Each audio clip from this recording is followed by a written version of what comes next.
there's also water there too.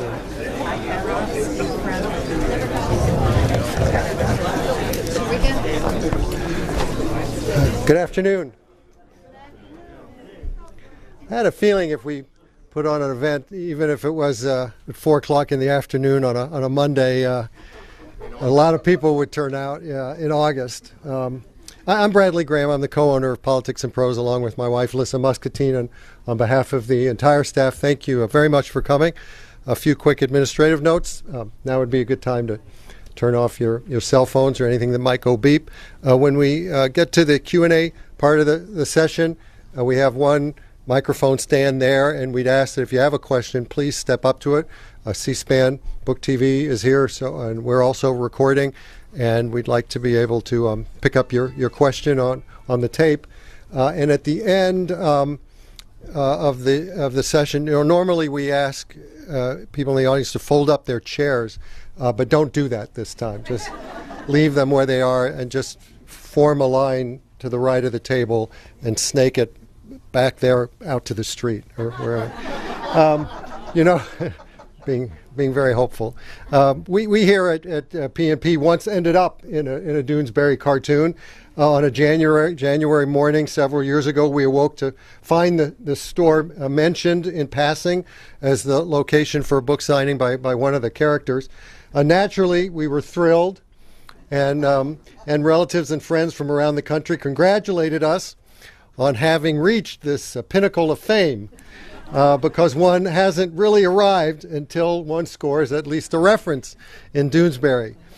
By that measure, Donald Trump hasn't just arrived, he's virtually taken up residence in Doonesbury, dating back to the fall of 1987 when Garry Trudeau started mocking what turned out to be Trump's first presidential trial balloon.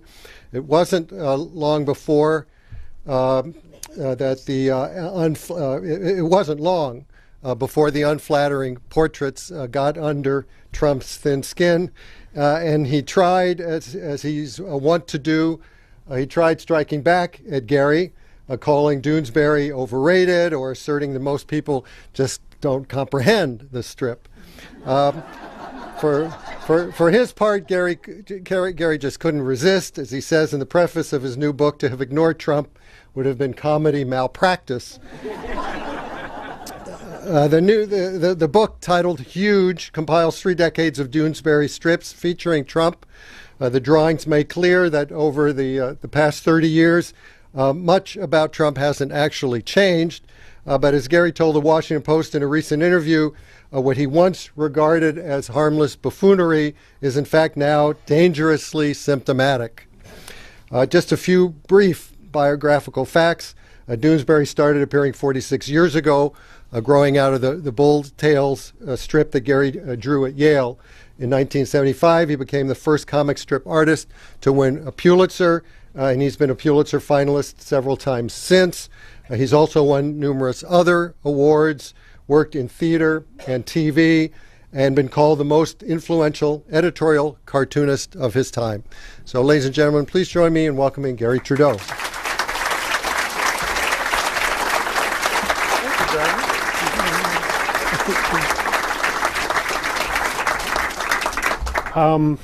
Those of you who come here and hear most authors speak is this not on? I'll speak a little louder until I don't want to. It's on? All right. Most of you who are regulars here are accustomed to hearing authors read from their books. I promise you that would not be a treat in my case.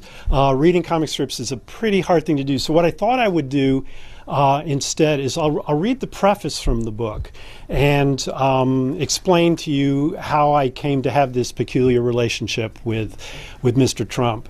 The book is not my idea. It was my wife's idea. We were having dinner a few months ago, and she said, "You've done an awful lot on him. There might be enough over the last 3 decades." And so we scrambled, and my good publisher got the book out very quickly.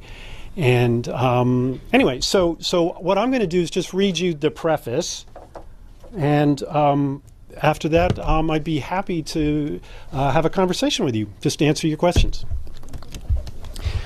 So the preference begins with one of the quotes on the back. These are selected comments from Donald Trump. It's a carefully curated collection of insults that he has thrown my way over the years.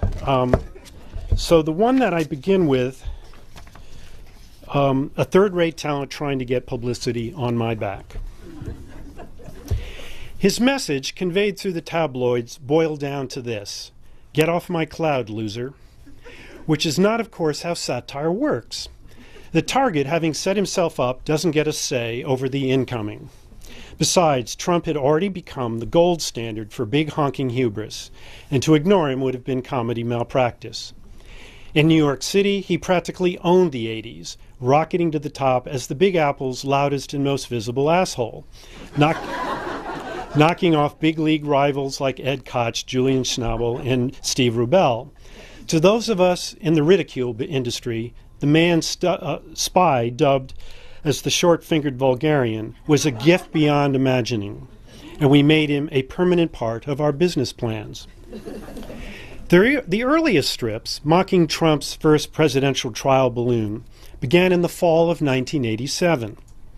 People tell me I should be flattered, Trump told Newsweek. But as there was nothing remotely flattering about the portrayal, he soon became confused, then irritated, all the more as I was drawing him in a way that suggested I was unaware of how good-looking he was. By the end of the week, it was game on. Trump had someone new to wail on, and I had a new recurring character, one whose real-life counterpart could be counted on to react in real time.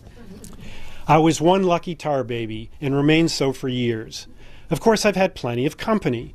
Google Trump and third rate, and you'll come across the names of most of the country's first-rate comedians. And no matter how many wise guys wanted a piece of him, there was always more than enough of the big fellow to go around. An embarrassment of follies.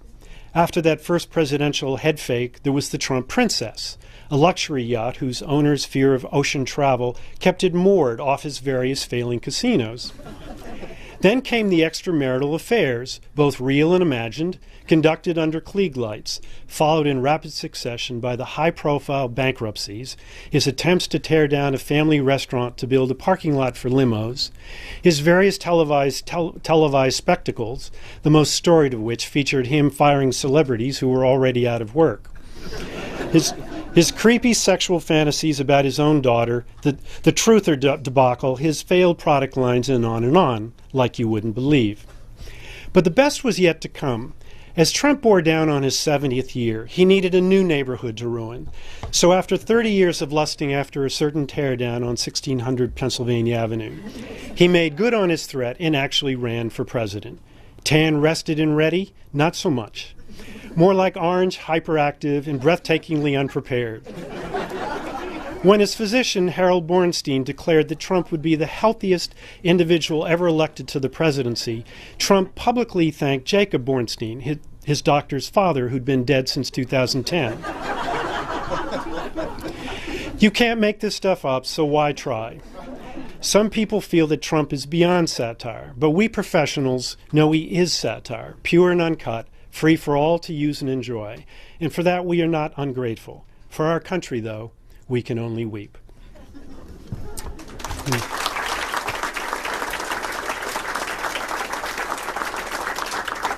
So the rest of it is just cartoons, which I will spare you the reading of, but I'd be happy to take any of your questions.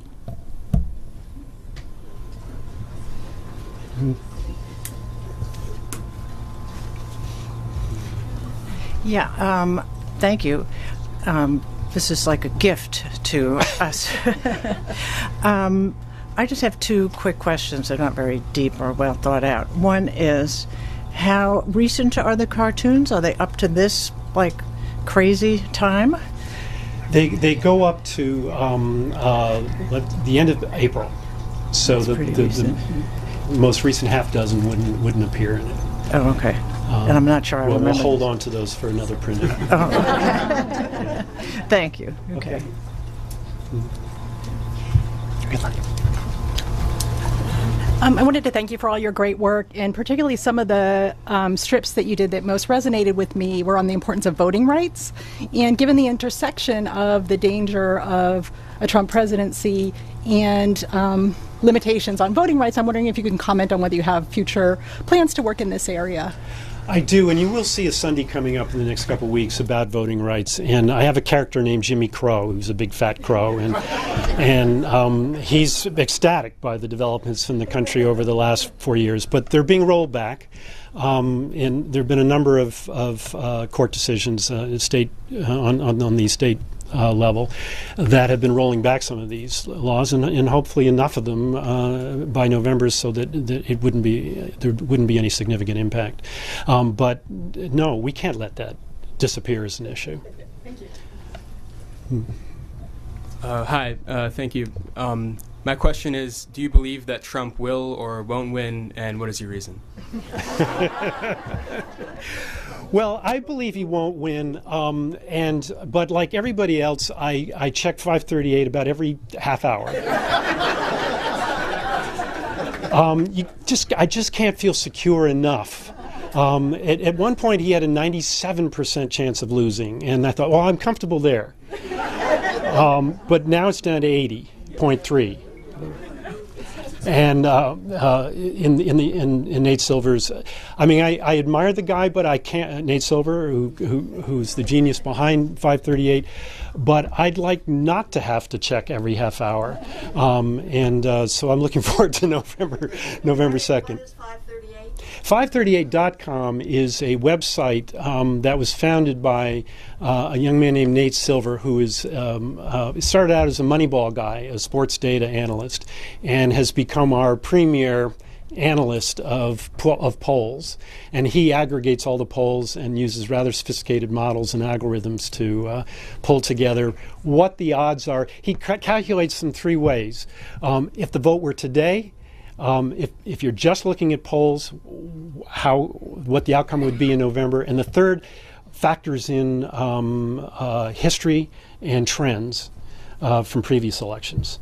And the vote today is the most encouraging. That's almost 81%.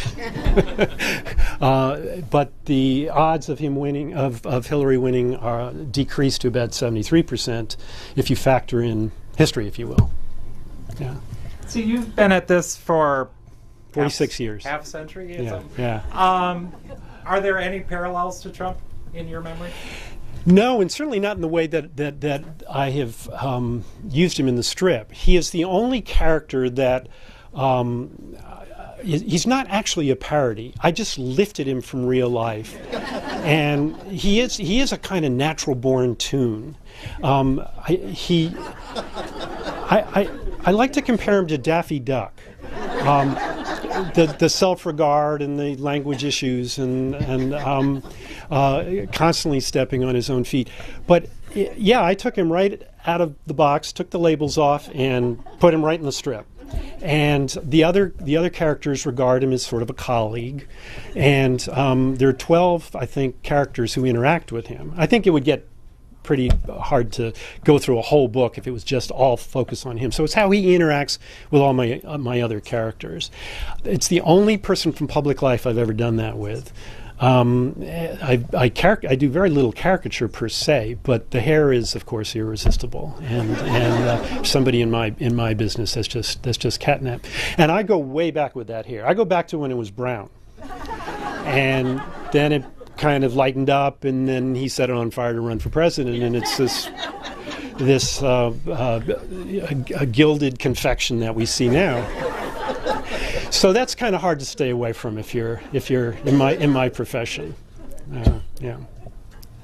Thanks very much. Welcome. I really love your work, but I will have to say that when I saw the cover of your book, even though I love your work, I was just so turned off because I cannot stand that man. But I just want to, before I ask my question, this is a real quick one, just assure me, I did buy the book, that none of my $15 or whatever it was that I spent is going to go, not one penny, to Donald J. Trump, billionaire. No, there would be no reason for that whatsoever. I'd like to say that millions and millions and millions of them have sold, and that all the money's going to veterans and the poorly educated, well, it is going to the poor. It'd probably go to my children. So. My real question is, he writes this himself. He's spent the last 2 weeks focusing on getting the African American vote, and saying that, Hillary's a bigot and all she cares about with the African Americans is their vote. And then when we have a prominent African American's family member murdered in Chicago, he writes on Twitter, she got murdered, vote Trump, and so it just really kind of writes itself. How do you keep it fresh when he is doing these things himself?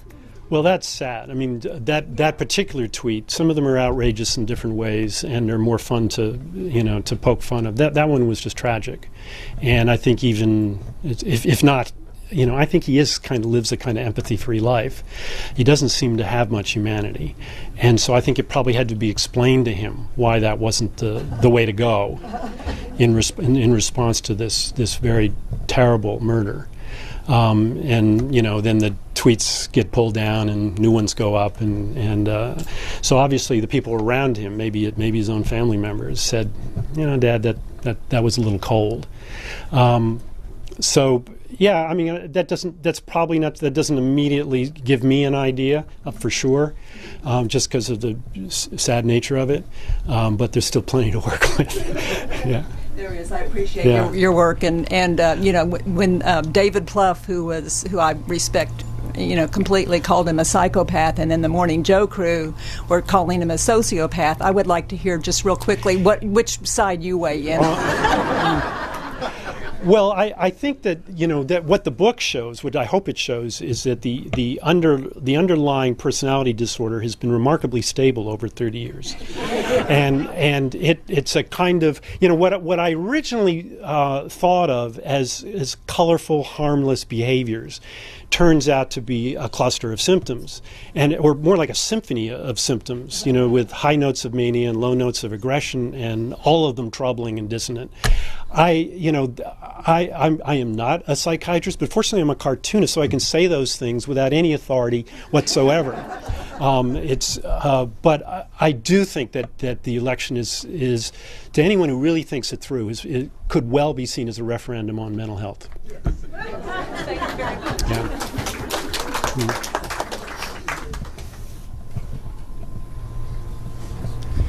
So I have a question, but I want to start out with a compliment too, really.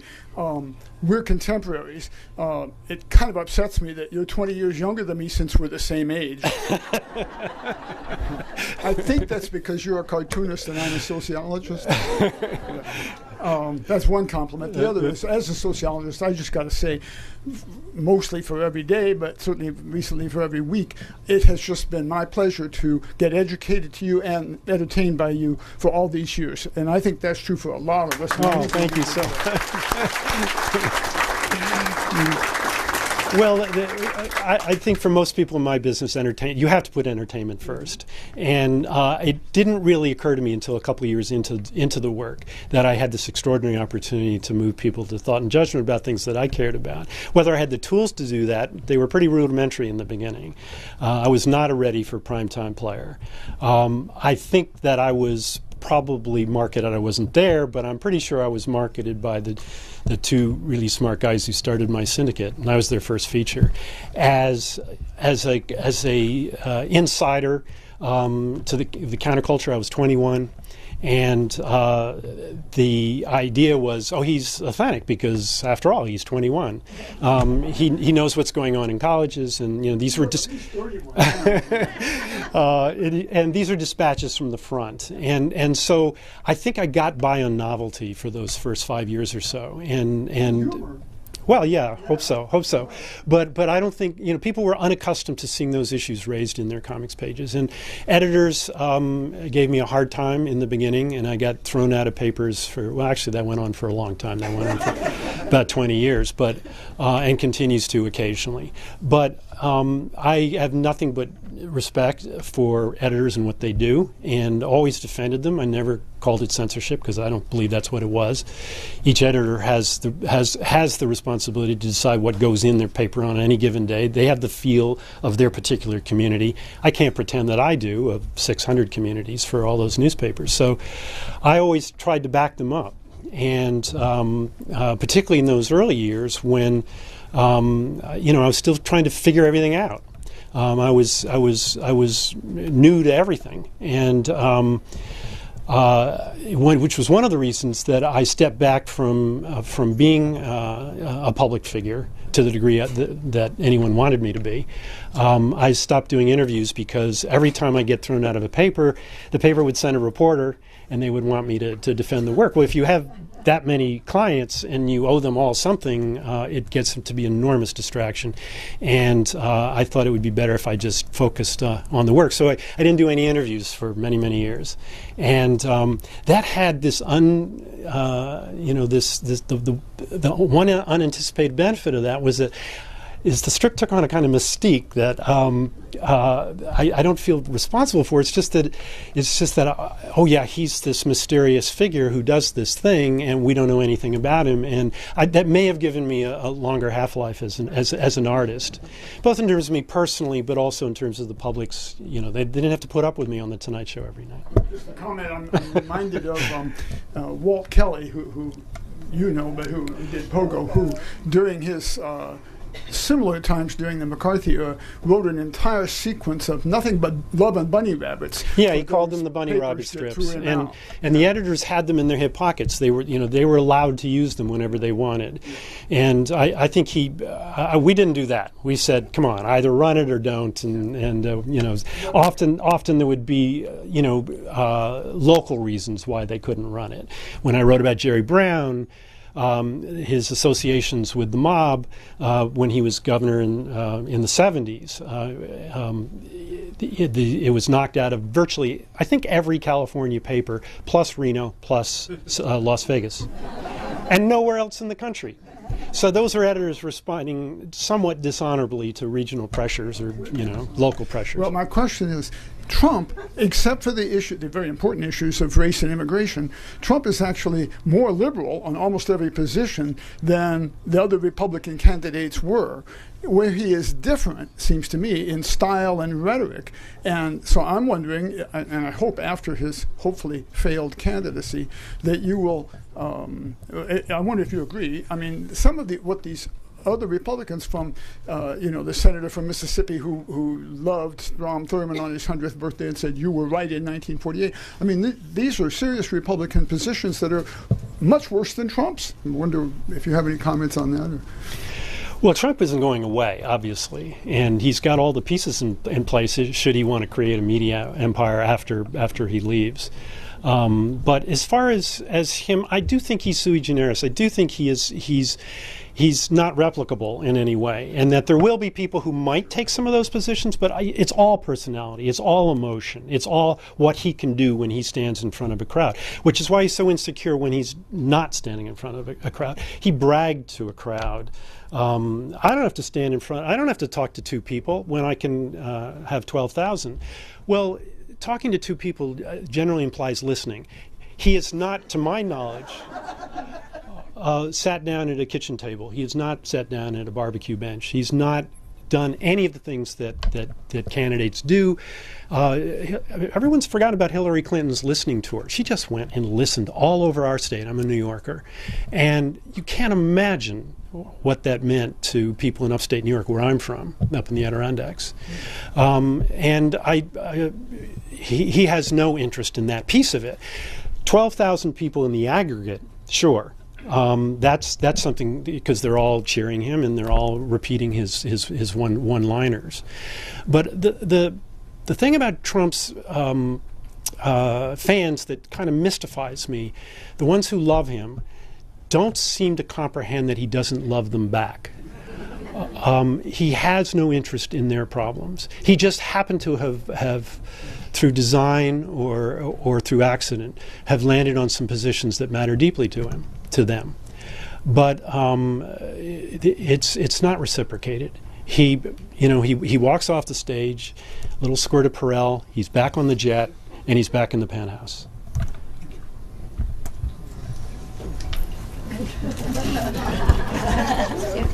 You got it. So, what exactly inspired you to start writing cartoons? Well, the question, in case anyone didn't hear it, was what inspired me to start writing cartoons. There was an individual who inspired me. He was a football player at my college. And he was very, very talented on the field. He was extraordinary and had a lot of charisma, and everybody loved him. And his teams never lost games, year after year. So I thought, well, maybe I'll ride his coattails. That's a sort of interesting story. Now, he was a very modest, self-effacing man named Brian Dowling, who went on and had a career in professional football. And his teammates respected him enormously. I decided to flip that on its head and have him be this egotistical, authoritarian quarterback who everybody in the huddle pushes back against him. So that was the idea, was the tension in. I never actually drew them throwing footballs. But it was a sports strip, and it was a one-off, and the team, he was going to graduate, and that was going to be the end of it. I've been doing it for about 3 weeks when a new syndicate head found it in my college newspaper and offered me my current job. This is a story my kids hate. It doesn't involve any dues paying. It doesn't seemingly involve any preparation. It doesn't involve any obvious skill set. It just happened. Now, you do have to prepare yourself. You have to place yourself in the way of good fortune. And there are things that if I really, wind back my childhood, there are things that got me there, that got me to that place. Nonetheless, it's mostly an accident that, I'm here, that you're here. I recently wrote a note to Donald Trump saying, hey, so people do not really like you. And I'm one of Well, I think you've performed your civic duty for the year.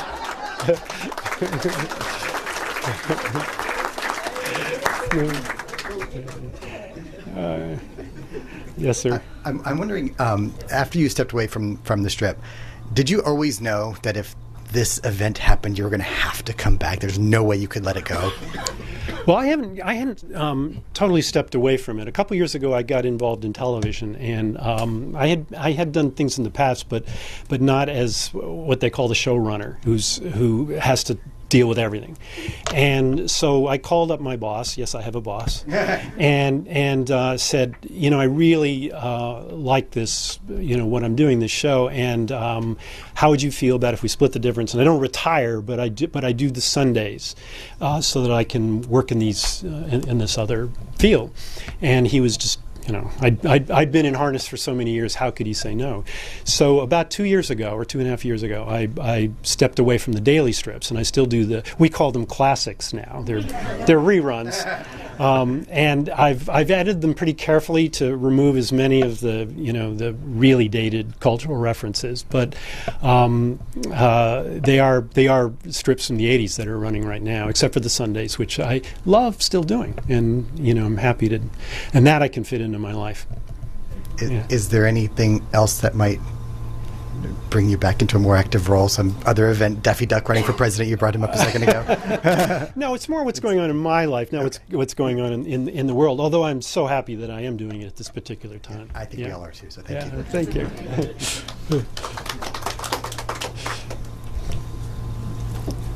Hi. I was wondering, in all these decades that you've been making fun of Trump, has he ever tried to contact you, phone you? No, he's just communicated through the tabloids and made his displeasure known.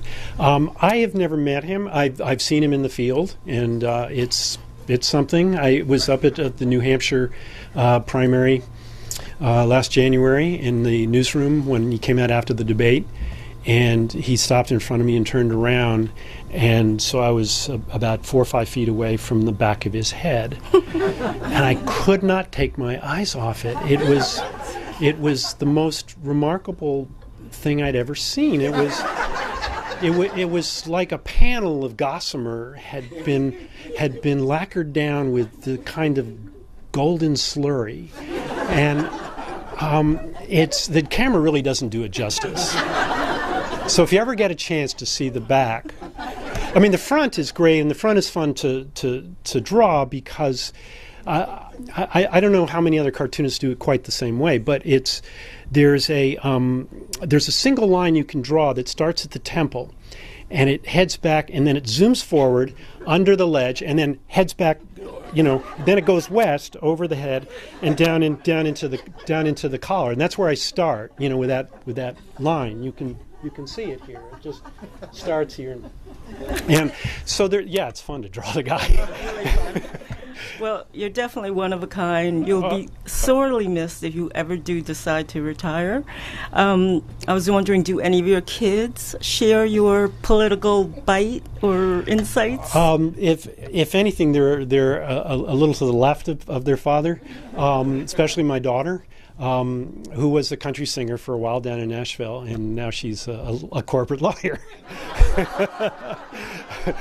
But she just had a baby last winter, and was home with MSNBC for several months, and there's no other I mean, her brain is it's like Trump's been installed in there like a big air horn, and that's all she can think about and talk about right now.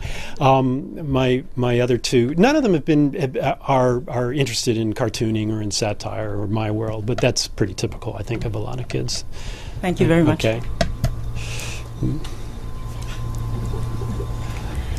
So I don't know if you know, but I was watching a Rachel Maddow a couple of weeks ago, and she was very excited about finding this clip of him on the floor of the '88 convention. Right. In the beginning of your foreword, it's sort of the first part of, well, I'm told I'm supposed to be flattered, and he clearly was completely baffled about how he was supposed to think about it because he was being in the center of the conversation, but he didn't really know even how to make out that it wasn't flattering. I mean, that was a fascinating clip. It was a clip of Chris Wallace on the floor of the '88 convention, in which I believe was in New Orleans, the Republican convention, and which I was at. And so he asked him this question, and then it got thrown back to Tom Brokaw, who was anchoring. And Tom said, well, I just talked to Trudeau, and he had an encounter with Jeb Bush. And Bush, and this was at the time when I was depicting his father as putting his manhood in a blind trust. And this, I was not in good odor with the Bush family. And so Tom said that Jeb said to me, be kind. And I wrote Tom right away when I saw this clip on Rachel. And I said, Tom, my memory is awful and yours is extraordinary. Is that what I told you, he said? And he said, because what I remember him saying, and he's quite a tall man, he's like 6'3", 6'4". He came up to me, looked down at me, said, Trudeau, walk softly. Well, come on. That's like that was like go,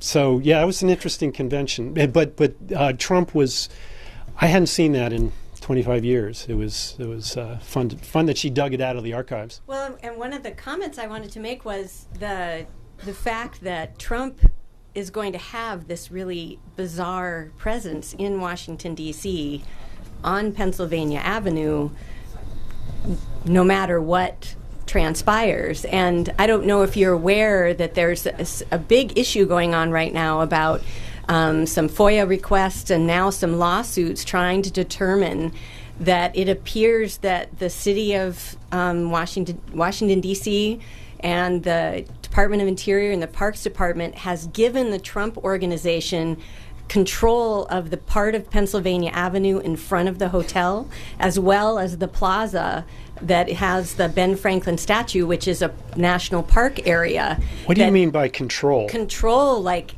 they can control traffic and therefore potentially limit Oh, I got to come down for that. access. Exactly.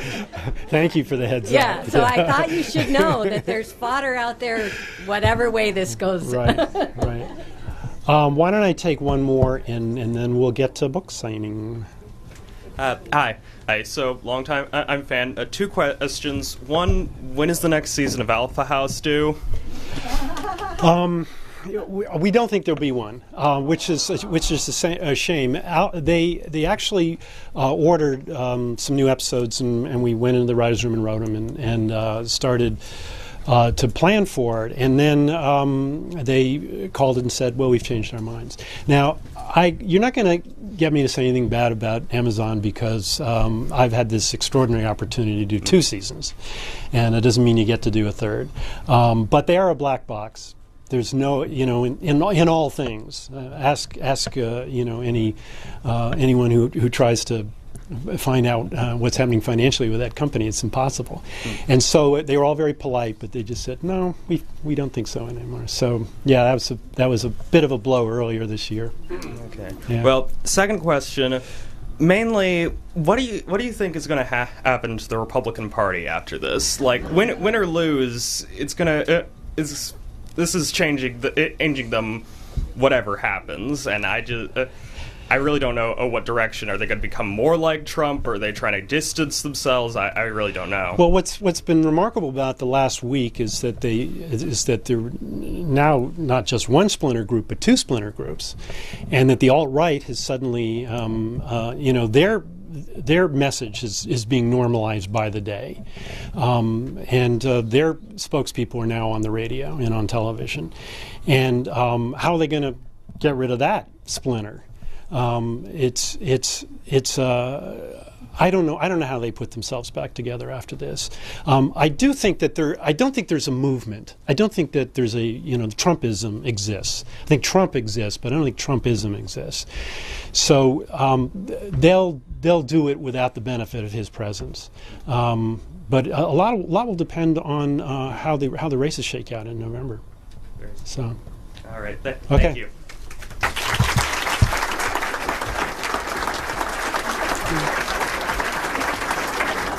Thank you so much, Garry. We have books for sale in the back, and we'll set up a signing line right now. You need a pen? I do. You know that couple of pens? Yes. Mad dash. Thank you.